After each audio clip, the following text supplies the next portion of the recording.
आंब्याचा सीझन चालू आहे आणि आंब्याचा वापर करून आपण बरेचसे पदार्थ बनवत असतो। आज आपल्याला आंब्याचा वापर करून मस्त असे अनारसे तयार करायचे आहेत आणि अनारशाच्या पिठाचे आपल्याला छान टम्म फुगलेल्या पुऱ्या देखील तयार करायच्या आहेत। पुरी तुम्ही बघू शकता एकदम छान पाणीपुरीसारखी आपली फुललेली आहे, छान खुसखुशीत देखील आहे। फोडल्यानंतर तुम्ही बघू शकता आतमध्ये छान पोकळ देखील आहे।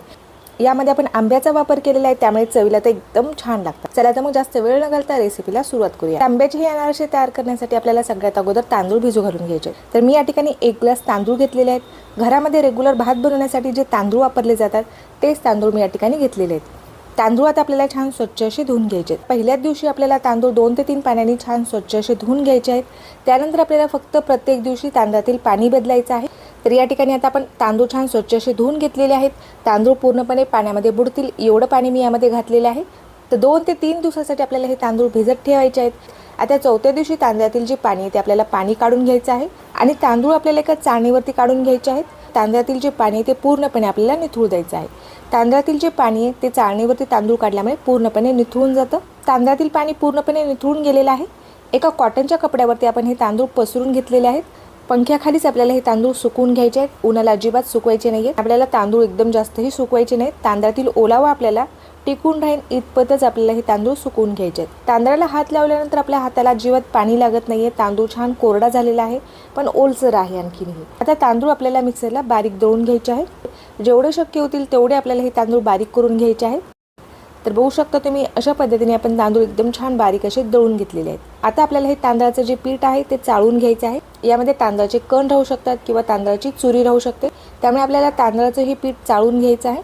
तर एका ताटामध्ये मी या ठिकाणी हे तांदळाचं पीठ चाळून घेतलेलं आहे।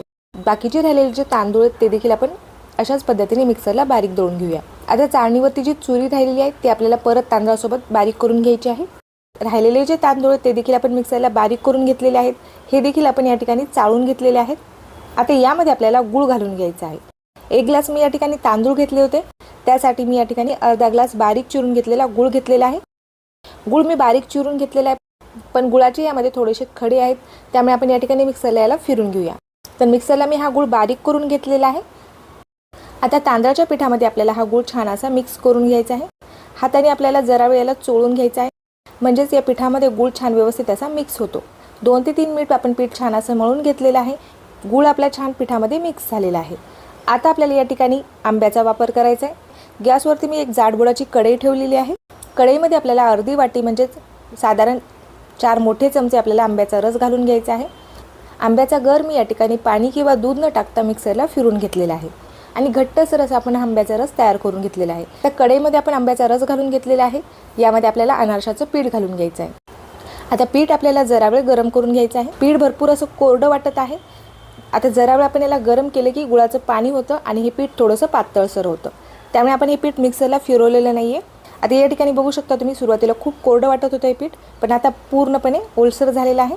आता यामध्ये आपल्याला वेलची पावडर घालून घ्यायची आहे। पीठ कढई सोडत नाही किंवा पिठाचा आपला गोळा तयार होत नाही तोपर्यंत आपल्याला हे पीठ गरम करायचं आहे। एक साधारण 5 मिनिट पिठाला छान असं गरम करून घ्यायचं आहे। मध्यम गॅसवरतीच मी पीठ गरम करून घेत आहे। थोडंसं पीठ आपल्याला प्लेटमध्ये काढून घ्यायचं आहे, हलकंसं थंड होऊ द्यायचं आहे आणि पिठाची आपल्याला गोळी तयार करून बघायची आहे। पिठाची गोळी जर व्यवस्थित अशी तयार होत असेल तर गॅस आपल्याला लगेचच बंद करून घ्यायचा आहे। आता मी गॅस बंद केलेला आहे।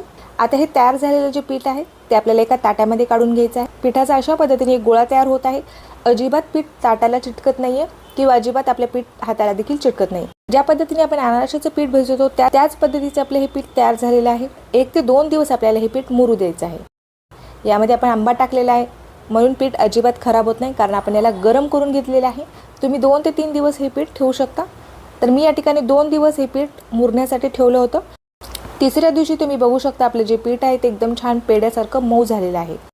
आता या पिठाच्या आपल्याला पुऱ्या तयार करून घ्यायच्या आहेत। तर पुरी तयार करताना आपल्याला खसखस न लावता ही पुरी तयार करायची आहे।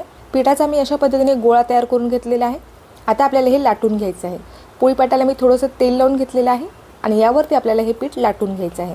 पीठ अजिबात पोळीपाटाला देखील चिटकणार नाही किंवा लाटण्याला देखील चिटकणार नाही। एकदम छान असं आपलं हे पीठ तयार झालेलं आहे। पीठ जर चिटकत असेल तर तुम्ही या ठिकाणी 2 पॉलिथिनचा वापर करू शकता। खाली एक पॉलिथिन ठेवा, त्याच्यावरती पीठ ठेवा आणि त्याच्यावरती परत एक पॉलिथिन ठेवा आणि नंतर तुम्ही हे पीठ लाटून घ्या। अशा पद्धतीने आपण याची एक छोटीशी पोळी लाटून घेतलेली आहे। आता आपल्याला एका झाकणाने या पुऱ्या कट करून घ्यायच्यात. छोट्या आकारामध्ये आपल्याला या पुऱ्या तयार करायच्या आहेत, त्यामुळे मी या ठिकाणी एक छोटं झाकण घेतलेलं आहे आणि झाकणाच्या मदतीने आपण याच्या पुऱ्या कट करून घेतलेल्या आहेत.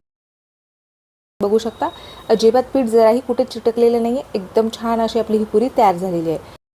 जेवढ्या जाडीची आपण पुरी तयार करतो सेम त्याच पद्धतीने मी हे लाटून घेतलेलं आहे आणि तेवढ्याच जाडीची आपण ही पुरी तयार करून घेतलेली आहे. अर्ध्या पिठाच्या मी या ठिकाणी पुऱ्या तयार करणार आहे आणि अर्ध्या पिठाचे आपल्याला या ठिकाणी अनारसे तयार करायचे आहेत.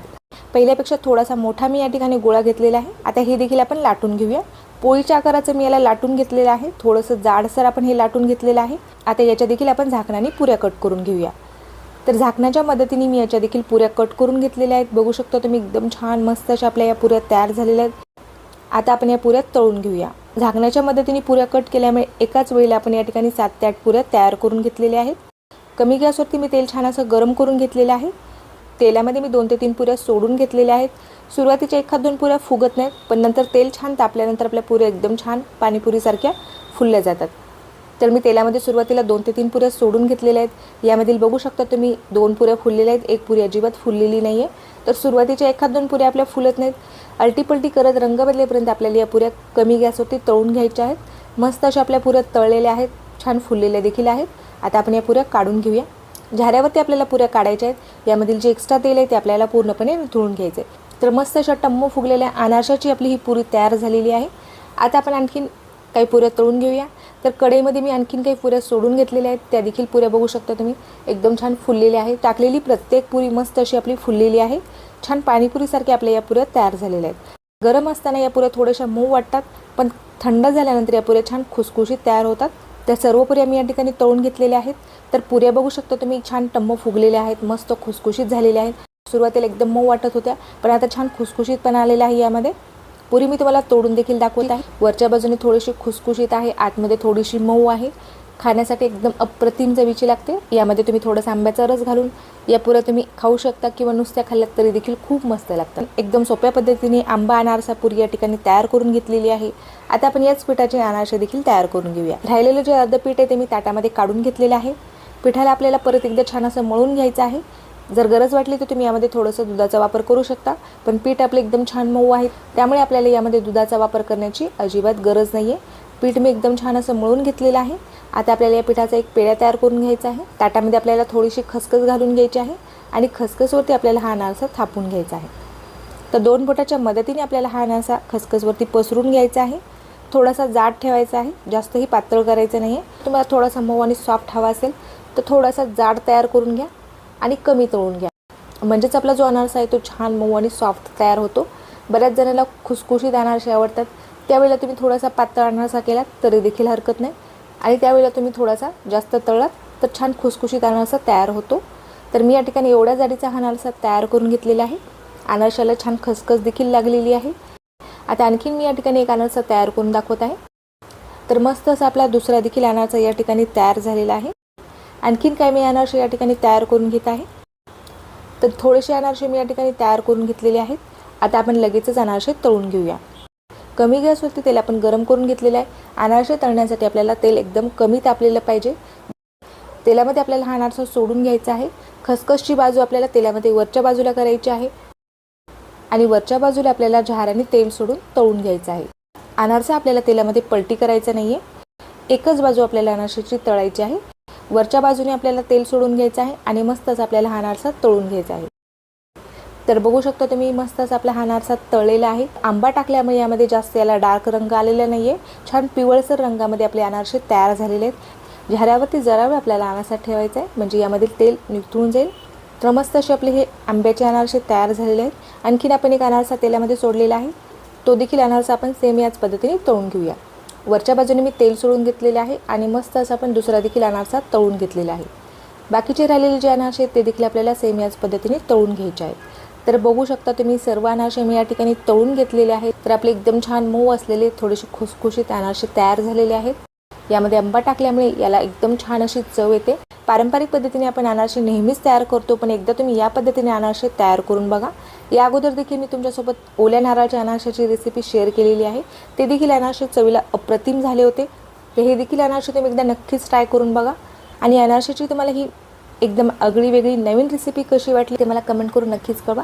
व्हिडिओ जर आवडला असेल तर व्हिडिओला लाईक करायला विसरू नका. अशाच नवनवीन रेसिपी बघण्यासाठी चॅनलला सबस्क्राईब करा. भेटूया तशीच एखाद्या छानशा आणि नवीन रेसिपीसोबत. तोपर्यंत धन्यवाद.